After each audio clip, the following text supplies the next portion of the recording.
చాన్నాళ్ల తర్వాత కృష్ణమ్మకు జలకళ వచ్చింది. శ్రీశైలం మళ్లీ పునర్జీవం పోసుకుంది. ఆల్మట్టి నుంచి 2.18 లక్షల క్యూసెక్కుల నీటిని దిగువకు విడుదల చేశారు.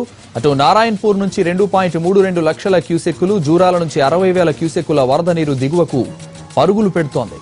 రేపు సాయంత్రానికల్లా శ్రీశైలానికి 2 లక్షల క్యూసెక్కులకు పైగా వరద నీరు చేరనుంది. దీనిపై మరిన్ని వివరాలు మా ప్రతినిధి చంద్రశేఖర్ అందిస్తారు. చంద్రశేఖర్, కృష్ణాలో వరద నీరు పరిస్థితి ఏంటి? శ్రీశైలం ఎప్పట్లోగా నిండే అవకాశం ఉంది? Good afternoon Santosh. 2 తెలుగు రాష్ట్రాలకు నీటి బెంగ తీరిపోనుంది. ఇవాళ ఆల్మట్టి నుంచి 2 గంటల క్రితమే దాదాపు 2,18,000 క్యూసెక్ల నీటిని దిగువకు విడుదల చేశారు. అలాగే నారాయణపూర్ నుంచి 2,32,000 క్యూసెక్ల నీటిని దిగువ విడుదల చేశారు. ఆ తర్వాత జూరాల నుంచి 60,000 క్యూసెక్లు ప్రస్తుతానికి విడుదల చేశారు. అది క్రమంగా పెరగనుంది. రేపు సాయంత్రానికంతా ఈ వరద నీరు దాదాపు 2 లక్షలకు పైగా 2 నుంచి 2.5 లక్షల క్యూసెక్ల వరద నీరు శ్రీశైలం డ్యామ్ కు చేరే అవకాశం ఉంది. ప్రస్తుతం ఆ శ్రీశైలం డ్యామ్ పూర్తి స్థాయి నీటి మట్టం 885 అడుగులు అయితే ఇవాళ మధ్యాహ్నానికి 830 అడుగుల వరకు చేరుకుంది. 215 టీఎంసీల పూర్తి స్థాయి నీటి సామర్థ్యానికి గాను ప్రస్తుతం 49 టీఎంసీల నీరు ఉంది.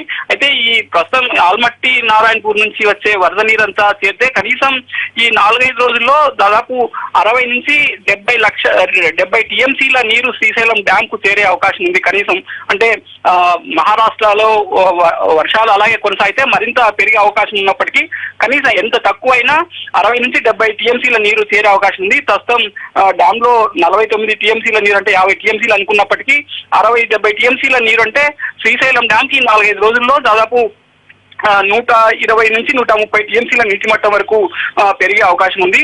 దీంతో ఈ 2 రాష్ట్రాలకు మొన్నటి వరకు కూడా కృష్ణా పుష్కరాల్లో నీటి సమస్య తీవ్రంగా ఉంటుందేమో, శ్రీశైలం డ్యామ్ నుంచి స్లూయిస్ గేట్ల ద్వారా నీటిని విడుదల చేసుకోవాల్సిన పరిస్థితి ఉంటుందేమన్న బెంగ ఉండేది.